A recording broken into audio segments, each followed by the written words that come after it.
الحمدللہ رب العالمین والصلاة والسلام علی رسولہ الکریم وعلی آلہ وصحبہ ومن سار علی نہجہ الی یوم الدین وسلم تسلیما کثیرا اما بعد۔ ہم نے سابقہ درس میں باب نمبر 15 لیا تھا، جس میں اس بات کا بیان تھا کہ اللہ تعالیٰ کے سوا کوئی مختار کل نہیں ہے، اور ایسی ہستیوں کو پکارنا کہ جن کے پاس اختیار نہیں ہے، یہ شرک کے زمرے میں آتا ہے۔ آج بھی اس سے ملتا جلتا باب ہے کہ جس میں حقیقت میں مثال بیان کی گئی ہے کہ کیسے اللہ تعالیٰ کی بڑی مقرب ترین مخلوقات بھی اللہ تعالیٰ کا کس قدر ڈر خوف ہوتا ہے ان کے اوپر۔ تو آج کا باب ہے ہمارا باب نمبر 16، جس میں ہے کہ فرشتوں پر اللہ تعالیٰ کی وحی کا خوف۔ اللہ تعالیٰ کی طرف سے جب کوئی حکم صادر ہوتا ہے اور اللہ تعالیٰ جب کلام فرماتا ہے تو اللہ تعالیٰ سے اس حکم پر، اس کلام پر فرشتوں کے اوپر کیا ہیبت طاری ہوتی ہے، کیا ڈر خوف طاری ہوتا ہے، اور کس انداز سے متاثر ہوتے ہیں۔ اور خصوصاً فرشتوں کا ایسے ذکر کیا کہ فرشتے اللہ تعالیٰ کی بڑی مقرب مخلوق ہیں، اللہ تعالیٰ کے پاس رہنے والے ہیں، ہر وقت ان کا کام نیکی اور عبادت ہے، ان سے کوئی نافرمانی ہوتی ہی نہیں ہے، اور ان کا جو اللہ تعالیٰ کے ہاں مقام ہے، اور اس کے ساتھ ساتھ اللہ تعالیٰ نے ان فرشتوں کو جو قوتیں، طاقتیں اور جسامتیں دے رکھی ہیں۔ فرشتے کتنے بڑے ہیں اس کے بارے میں نبی کریم صلی اللہ علیہ وسلم کا فرمان ہے کہ مجھے اللہ نے حکم دیا ہے کہ میں تمہیں کسی ایک فرشتے کے بارے میں بتاؤں کہ وہ کتنا بڑا ہے، اور خصوصاً جو اللہ کے عرش کو اٹھانے والے فرشتے ہیں۔ فرماتے ہیں آپ صلی اللہ علیہ وسلم کہ اس فرشتے کی کان کی یہ لو جو ہے، یہ کان کا جو نیچے کا حصہ ہے، یہاں سے لے کر کندھے تک یہ ہمارا کتنا فاصلہ ہے؟ 2 انچ کا ہوگا، 2-2.5 انچ کا۔ تو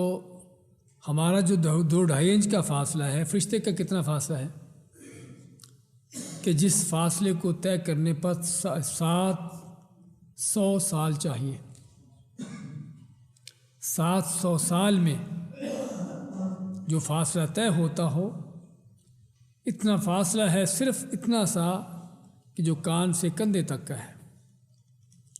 700 سال کہنے کی بات ہے، اور اس کا باقی جسم کتنا بڑا ہے؟ یہ تو صرف کان کی لو سے کندھے تک کا فاصلہ، باقی اس کا جسم کتنا بڑا ہے، اسے آپ اندازہ لگا سکتے ہیں کہ فرشتے کتنی بڑی مخلوقات ہیں۔ اور اللہ نے ان کو طاقتیں کیا دے رکھی ہیں کہ جبرائیل علیہ السلام قوم لوط کی 7 بستیوں کو، 6 یا 7 بستیاں ان کی قوم سدوم کی بستیاں جو کہلاتی ہیں، ان کو مکانوں سمیت، زمین سمیت اٹھایا اور بلندیوں پر لے گئے اور وہاں سے جا کے پلٹ کے پھینکا۔ یہ ان فرشتوں کی طاقت ہے، یہ ان کی جسامت ہے۔ تعداد کتنی ہے اس کے بارے میں نبی کریم صلی اللہ علیہ وسلم کا فرمان ہے، اطت السماء وحق لها ان تطئ، کہ آسمان کی چڑچڑاہٹ ہے۔ چڑچڑاہٹ جانتے کیا ہوتی ہے؟ جب کسی لکڑی کے اوپر کوئی وزنی چیز ڈالیں تو کیا ہوتا ہے؟ ہاں، وہ لکڑی سے جو آواز آتی ہے اس کو چڑچڑاہٹ کہتے ہیں۔ اور خصوصاً اگر کوئی جانور کے اوپر کوئی چیز رکھی جاتی ہے اس کی کاٹھی پر، تو اگر بھاری چیز ہو تو اس سے آواز پیدا ہوتی ہے۔ تو آسمانوں سے بھی اسی طرح کی آواز آتی ہے۔ وہ آواز کیوں ہے؟ فرشتوں کے بوجھ کی وجہ سے۔ آپ مانتے ہیں کہ کوئی 4 انگلی کی جگہ بھی نہیں ہے کہ جہاں پر کوئی فرشتہ اللہ کی بارگاہ میں سجدہ ریز نہ ہو۔ ترمذی کی حسن حدیث ہے، اور دوسری حدیث جو کہ صحیح مسلم کی ہے، اس میں آپ فرماتے ہیں کہ 7ویں آسمان کے اوپر بیت المعمور ہے، جس طرح زمین پر بیت اللہ ہے، 7ویں آسمان پر بیت المعمور ہے کہ جس میں ہر روز 17,000 فرشتے داخل ہوتے ہیں، اور جو ایک بار داخل ہو جاتا ہے قیامت تک اس کی باری نہیں آتی۔ اس سے آپ اندازہ لگا لیں اللہ نے کب سے آسمان و زمین کو پیدا کیا ہے، کب سے بیت المعمور بنایا ہے، اور اس وقت سے لے کر فرشتے اس میں داخل ہو رہے ہیں اور قیامت تک ہوتے چلے جا رہے ہیں اور جائیں گے، لیکن جو ایک بار داخل ہو جاتا ہے قیامت تک اس کی باری نہیں آتی، اور ہر روز 17,000 داخل ہوتے ہیں۔ اسی سے آپ اندازہ لگا سکتے ہیں کہ فرشتوں کی کتنی بڑی تعداد ہے۔ انسان ہے کہ چھوٹا سا، معمولی سا، حقیر سا، اپنے رب کے سامنے اکڑتا ہے، کبھی دیکھا ہی نہیں کہ وہ ہے کیا، وہ اس کی حیثیت کیا ہے، اور اتنے بڑے فرشتے آپ ابھی سنیں گے کہ ان کا حال کیا ہے۔ تو اللہ تعالیٰ فرماتا ہے حتیٰ اذا فزع عن قلوبهم قالوا ماذا قال ربكم قالوا الحق وهو العلی الکبیر، حتیٰ یہاں تک کہ اذا فزع عن قلوبهم، فزع کی معنی ان کے دلوں سے گھبراہٹ دور ہوتی ہے۔ وہ گھبراہٹ پیدا کیوں ہوتی ہے آگے ہم حدیث پڑھیں گے، آپ کو پتہ چلے گا گھبراہٹ کیوں آتی ہے۔ تو جب ان کے دلوں سے گھبراہٹ دور ہوتی ہے تو فرشتے ایک دوسرے سے کہتے ہیں کہ اللہ نے کیا فرمایا، تو دوسرے فرشتے جواب دیتے ہیں کہ اس نے حق فرمایا ہے اور وہ بہت بڑا اور بلند ہے۔ تو اس آیت سے ہمیں پتہ چلا کہ فرشتوں کے اوپر ہیبت طاری ہوتی ہے۔ وہ ہیبت کیوں طاری ہوتی ہے، اس کے بارے میں نبی کریم صلی اللہ علیہ وسلم کا فرمان ہے، جس طرح کہ صحیح بخاری کی حدیث ہے۔ سیدنا ابو ہریرہ روایت کرتے ہیں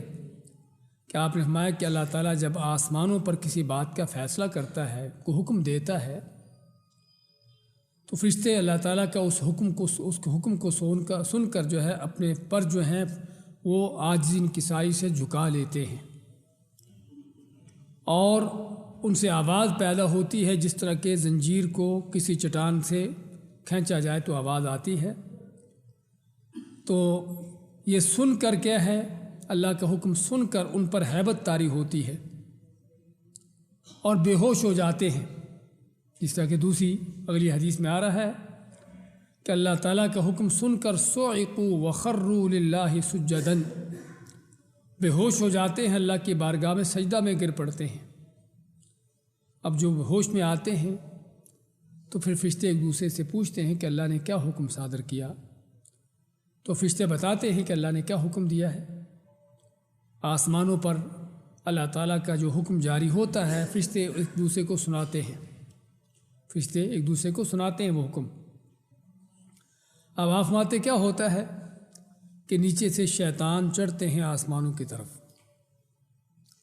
اور آسمان کے پاس پہنچ کر وہاں پر پہنچ کر جو فرشتوں کی آپس میں باتیں ہوتی ہیں سننے کی کوشش کرتے ہیں۔ تو کوئی بات ان کے کان میں پڑ جاتی ہے، کسی شیطان کے کان میں کوئی بات پڑ جاتی ہے تو کیا کرتا ہے، پھر وہ اپنے سے نیچے والے شیطان کو بتاتا ہے، اور آپ صلی اللہ علیہ وسلم نے باقاعدہ شیطانوں کا سلسلہ بیان کیا کہ کیسے ہوتے ہیں۔ جس طرح یہ آپ انگلیاں دیکھ رہے ہیں نا، اس انداز سے ایک دوسرے کے اوپر شیطان چڑھے ہوتے ہیں، حتیٰ کہ آسمان پر پہنچے ہوتے ہیں، اوپر والا شیطان نیچے والے کو، اس سے نیچے والا اس سے نیچے والے کو، اس انداز سے ہر کوئی اپنے سے نیچے والے کو وہ خبر سناتا ہے جو سنی ہوتی ہے اوپر والے شیطان نے جو آسمان کے قریب تھا، اور حتیٰ کہ وہ خبر نیچے زمین پر کوئی جادوگر، کوئی نجومی، کوئی اس طرح کے جو بیٹھے ہوتے ہیں شیطانی لوگ جن کا تعلق شیطانوں سے ہوتا ہے، کیونکہ شیطان کس کو باتیں بتاتے ہیں، اپنے دوستوں کو۔ وَإِنَّ الشَّيَاطِينَ لَيُوحُونَ إِلَىٰ أَوْلِيَائِهِمْ، قرآن کریم میں فرماتا ہے کہ شیطان اپنے ولیوں کی طرف اپنے دوستوں کو باتیں بتاتے ہیں۔ تو شیطان نے جو آسمان سے بات سنی ہوتی ہے اس تک پہنچتی ہے تو وہ آگے اس نجومی کو، کاہن کو، اس جادوگر کو، اس بے ایمان کو بتاتا ہے، اور آپ مانتے ہیں کہ وہ بے ایمان کیا کرتا ہے، وہ نجومی اور کاہن جادوگر اس ایک بات کے ساتھ کو 100 جھوٹ ملاتا ہے اور لوگوں کو بتاتا ہے۔ اب اس کی بات کی حقیقت کیا ہے کہ اس میں 1% تو سچ ہے نا، 100 جھوٹ اس میں ملایا ہے، لیکن ایک بات جو آسمان کی طرف سے آئی وہ تو سچی ہے نا۔ تو اب ہوتا کیا ہے، لوگوں کو جب بتاتا ہے تو اس کی کوئی ایک بات سچی نکل آتی ہے، تو لوگ کہتے ہیں کہ دیکھا فلاں نے ایسا کہا تھا اور واقعی ہی صحیح بات ہوئی، اس کی بات سچی نکل آئی۔ اور یہ انسان کی حماقت اور بے وقوفی کی دلیل کہ اس جادوگر بے ایمان کی 100 جھوٹ کو نہیں دیکھتا کہ اس نے جھوٹ کتنے بولے ہیں، لیکن صرف اس کی 100 جھوٹوں میں سے کوئی ایک بات جو سچی ہوتی ہے، اس کی وجہ سے اس کو بڑا کرنے والا مان لیا جاتا ہے کہ بڑے پہنچی سرکار ہے، کہ غیب کی خبریں بتا دیتے ہیں۔ اور اسے ہمیں کیا پتہ چلا کہ جادوگر نجومی آپ کو جو غیبی خبریں باتیں بتاتے ہیں، اس وہ کہاں سے لاتے ہیں، کس طرح بتاتے ہیں، کہ وہ شیطانوں کی باتیں ہوتی ہیں، کوئی ایک بات صحیح ہوتی ہے، اس کے ساتھ وہ 100 جھوٹ ملا کر آگے لوگوں کو بتاتے ہیں۔ تو یہ ہے شیطانوں کا یہ کام اور جادوگروں کا یہ کام۔ اور اس حدیث سے ہمیں کیا پتہ چلا کہ فرشتوں کے اوپر اللہ تعالیٰ کا حکم سن کر کیا ہیبت طاری ہوتی ہے، کس انداز سے ان کے اوپر گھبراہٹ طاری ہوتی ہے، بے ہوش ہو جاتے ہیں۔ اسی دوسری آیت میں دوسری حدیث جو کہ نواس ابن سمعان رضی اللہ تعالیٰ عنہ کی حدیث سے فرماتے ہیں کہ اللہ تعالیٰ جب کسی کام کا، کسی حکم کا ارادہ کرتا ہے، وہی کرتا ہے، تو حکم دیتا ہے، حکم صادر کرتا ہے آسمان پر، تو کیا ہوتا ہے کہ آسمانوں پر بھی لرزہ طاری ہوتا ہے، یعنی کہ صرف فرشتے بے ہوش ہو جاتے ہیں۔ اخذت السماء منہ رجفہ، حدیث کے الفاظ ہیں کہ اللہ تعالیٰ کا حکم سن کر آسمان کانپ اٹھتے ہیں۔ اس سے معلوم ہوتا ہے کہ اللہ تعالیٰ کی کیا ہیبت ہے ان آسمانوں پر بھی، اتنے مضبوط آسمان جن کے بارے میں خود اللہ فرماتا ہے وَبَنَيْنَا فَوْقَكُمْ سَبْعًا شِدَادًا، کہ ہم نے تمہارے اوپر 7 بڑے سخت آسمان بنائے ہیں، بڑے مضبوط آسمان بنائے ہیں۔ تو ان آسمانوں پر بھی لرزہ طاری ہو جاتا ہے اللہ تعالیٰ کا حکم سن کر، اللہ کی بات سن کر۔ لیکن انسان ہے اللہ کے کلام کو سنتا ہے کہ نہیں سنتا؟ کہاں سنتا ہے؟ یہ قرآن کیا ہے؟ اللہ کا کلام ہے نا، قرآن اللہ کا کلام ہے، سنتا ہے، پڑھتا ہے، لیکن کوئی ہوگا خوش قسمت کے جس کے دل میں اس قرآن کو سن کر یا پڑھ کر کوئی قرآن کا اثر ہوتا ہو، قرآن کی ہیبت طاری ہوتی ہو، اس کے دل پر لرزہ طاری ہوتا ہو، ورنہ ٹس سے مس، بلکہ لرزہ طاری تو ہونا دور کی بات ہے، پتہ ہی نہیں کہ سن کیا رہے ہیں، پڑھ کیا رہے ہیں۔ جب سمجھ نہیں ہم پڑھتے کیا ہیں، سنتے کیا ہیں، تو دل میں کیا کیفیت طاری ہوگی، کیا اثر ہوگا اس کا۔ تو بات کر رہے تھے کہ یہ ہے اللہ تعالیٰ کی عظمت، اس کی ہیبت، کہ ہمارے ہاں جو کہتے ہیں کہ اللہ کے اوپر ان کا بڑا زور چلتا ہے، اپنے بزرگوں ولیوں کے بارے میں اللہ پر ان کا بڑا زور چلتا ہے، اللہ سے جو چاہے منوا لیتے ہیں۔ ذرا سننے کی ضرورت ہے کہ اللہ کے مقرب فرشتے، زور تو کیا چلنا، اللہ کا حکم سن کر ہی ان کے اوپر بے ہوشی طاری ہو جاتی ہے، آسمان کانپ اٹھتے ہیں، اور سب سے پہلے ہوش میں آتے ہیں جبرائیل علیہ السلام، اور اللہ تعالیٰ ان سے ان کے کلام فرماتا ہے جبرائیل علیہ السلام سے،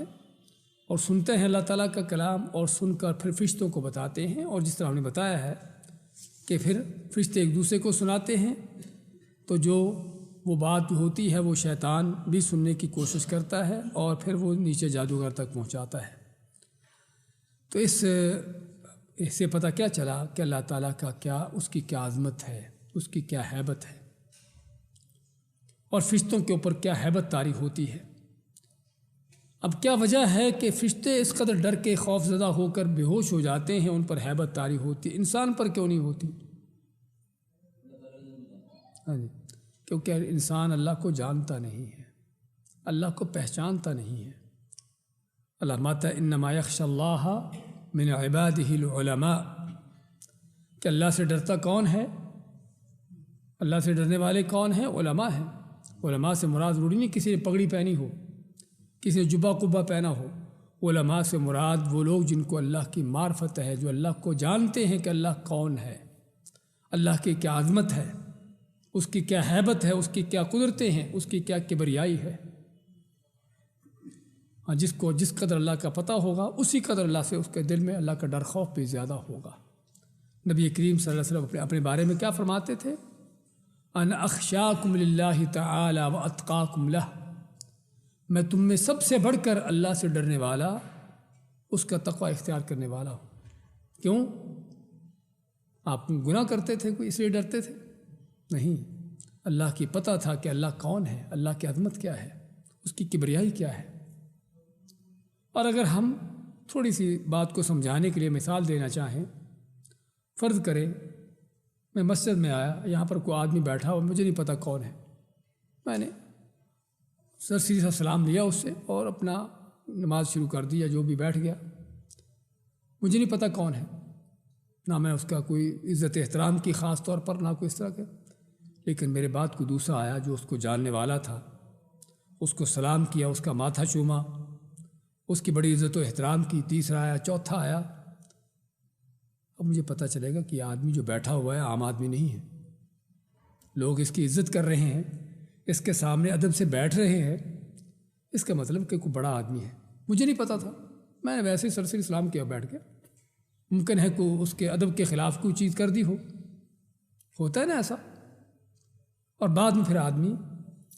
بعض اوقات اس کو اس کا خمیازہ بھگتنا پڑتا ہے، کوئی بڑا چودھری ہو بدماش قسم کا، تو پھر وہ ایسی چیزیں برداشت بھی نہیں کرتا،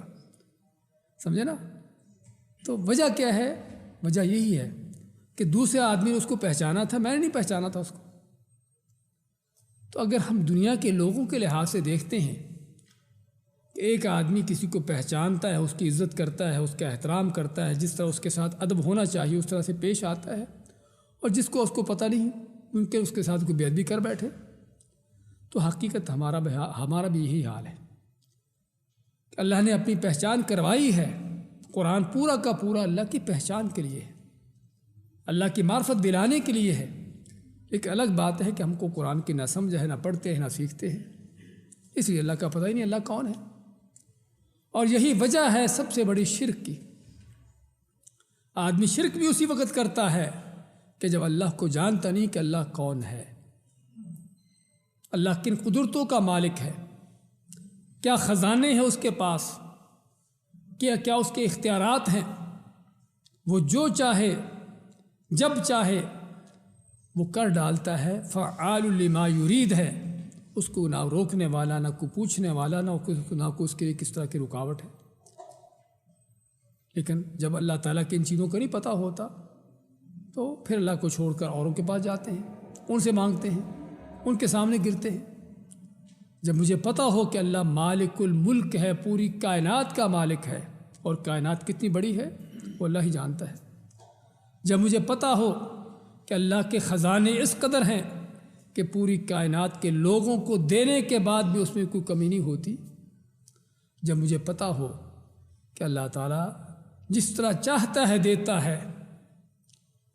اس کے ہاتھ کھلے ہیں، وسیع ہیں، بل یداہ مبسوطتان، وہ دن رات دیتا خرچ کرتا ہے،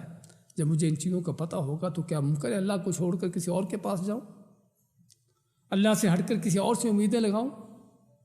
یہ ہوتا ہی اسی وقت ہے جب اللہ کی پہچان نہیں ہوتی۔ اس لیے ضرورت ہے ہم کو اللہ تعالیٰ کو جاننے کی، اللہ کی معرفت حاصل کرنے کی، اللہ کون ہے، اس کی کیا عظمتیں ہیں، اس کی کیا کبریائیاں ہیں، وہ کن قدرتوں کا مالک ہے۔ ہم بعض اوقات چھوٹے چھوٹے لوگوں سے ڈر کے بیٹھ جاتے ہیں، پیچھے ہٹ جاتے ہیں، نہیں سمجھتے کہ میرا کس رب سے تعلق ہے، ایک مسلمان ہونے کے ناطے میں کون ہوں۔ ان چیزوں کا نہیں پتہ، اور جن کو پتہ تھا، ابراہیم علیہ السلام آگ میں ڈالے جا رہے ہیں، ملک کا بادشاہ بھی، اس کے سارے لو لشکر بھی، قوم بھی ساری ان کے دشمن ہے، اکیلے ابراہیم علیہ السلام، لیکن اللہ سے تعلق ہے، اللہ کو جانتے تھے، پہچانتے تھے کہ اللہ کون ہے۔ اس وقت دنیا والے نہیں، فرشتوں کا سردار جبرائیل علیہ السلام ان کے پاس آتے ہیں کہ ابراہیم تمہارے کسی کام آ سکو اس وقت؟ انہوں نے کہا نہیں، حسبنا اللہ ونعم الوکیل، کہ مجھے اللہ کافی ہے، وہی بہتر کارساز ہے۔ اور اللہ نے پھر دکھا دیا، پتہ تھا کہ جس اللہ کے ساتھ میرا تعلق ہے وہ اللہ کون ہے، وہ ان کی اتنی بڑی آگ کو فوراً بجھا بھی سکتا ہے، اس آگ کو گلزار اور باغی بنا سکتا ہے، اور بنا دیا اللہ نے۔ قُلْنَا يَا نَارُ كُونِي بَرْدًا وَسَلَامًا عَلَىٰ إِبْرَاهِيمَ۔ موسیٰ علیہ السلام اللہ کو جانتے تھے کہ اللہ کون ہے۔ ہم ہمیشہ ان کی مثالیں دیتے ہیں کیونکہ بڑی عظیم مثالیں ہیں۔ کیا جب بنی اسرائیل کو لے کر نکلے، چلتے چلتے آگے سمندر آ گیا، پیچھے فرعون آ گیا فوجیں لے کر، تو بنی اسرائیل کے بیچارے جاہل عام لوگ کہنے لگے کہ پکڑے گئے، مارے گئے، آگے سمندر ہے، پیچھے دشمن ہے، کہاں جائیں گے؟ لیکن موسیٰ علیہ السلام جن کو پتہ تھا کہ میرے ساتھ رب ہے، اللہ ہے، کہ اللہ ہرگز نہیں پکڑے جائیں گے، انما یا ربی سیہدین، میرے ساتھ وہ رب ہے جو یہاں بھی رستہ دکھائے گا، اور اللہ نے رستے بنا دیے، پانی کو پہاڑوں کی طرح کھڑا کر دیا، درمیان میں خشک رستے نکال دیے۔ یہ ہے جب انسان اللہ کو پہچانتا ہے۔ اور ہم جو پہلے باب پڑھ کے آئے ہیں تفسیر میں، حسن ظن کا، اللہ کے ساتھ اچھا گمان کرنے کا، وہ یہی تو ہے کہ اللہ تعالیٰ کو پہچانے، اللہ کون ہے، اس کی کیا قدرتیں ہیں، وہ دنیا بھر کے کافروں، ظالموں کو، بے ایمانوں کو چاہے تو ایک لمحے سے پہلے رگڑ دے، ان کو ملیا میٹ کر دے، اس کی یہی قدرت ہے۔ تو خیر بات کر رہے تھے بھائیوں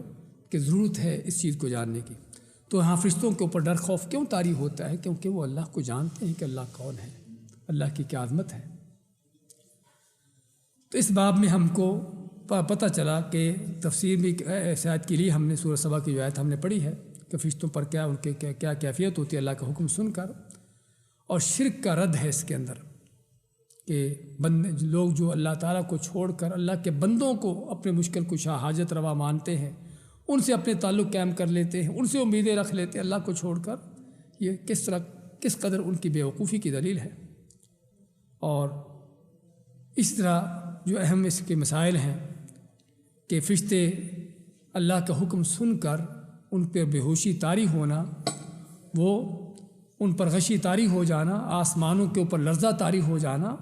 کس بات کی دلیلیں ہیں کہ اللہ تعالیٰ کی کیا ہیبت ہے ہر چیز پر، اور کیا عظمت ہے اس ذات کی۔ اور اس یہ بھی پتہ چلا کہ شیطان خبروں کو چوری کرتے ہیں آسمان سے، اور اس لیے آپ جو دیکھتے ہیں شہاب ثاقب جو گرتا ہے، آپ فرماتے ہیں کہ بعض اوقات تو شیطان جو خبر لے کے آتا ہے اس پر کوئی وہ ستارہ لگتا ہے اور اس کو جلا دیتا ہے، اور وہیں پر بات ختم ہو جاتی ہے۔ اور بعض اوقات وہ شیطان جو ہے اس شہاب ثاقب لگنے سے پہلے اگلے شیطان کو بات سنا چکا ہوتا ہے، اور اس طرح سے وہ بات بعض اوقات زمین پر پہنچ جاتی ہے۔ تو یہ بھی پتہ چلا کہ زمین پر بیٹھے ہوئے کاہن، جادوگر، یہ نجومی وغیرہ جو غیبی باتیں بتاتے ہیں، ان کی غیبی باتوں کی حقیقت کیا ہے؟ وہ ساری سچی نہیں ہوتی، اس میں 99% جھوٹی ہوتی ہیں، 99% جھوٹی ہیں، کوئی ایک آدھ سچی ہوتی ہے کہ جو اس طرح سے جن و شیطانوں سے اس کو ملتی ہے۔ اور یہ بھی پتہ چلا کہ اصل ان بدبختوں کا تعلق شیطانوں سے ہے، یہ نہیں کہ ایک واقع ہی ان کا علم کا رستہ، کوئی علم کا طریقہ کو صحیح طریقے سے حاصل کرنے، شیطانوں کے ذریعے سے۔ اور شیطان جو آ کے بات بھی بتاتا ہوگا، شاید اس میں بھی کوئی اپنی طرف سے بھی کوئی لگا دیتا ہوگا چیزیں۔ ہاں شیطان ہے۔ اس لیے اس سے پتہ چلتا ہے کہ اس طرح کے بدبختوں کی باتوں پر یقین کرنا، بلکہ ان کی طرف جانا ہی بہت بڑا گناہ ہے۔ آگے ہم پڑھیں گے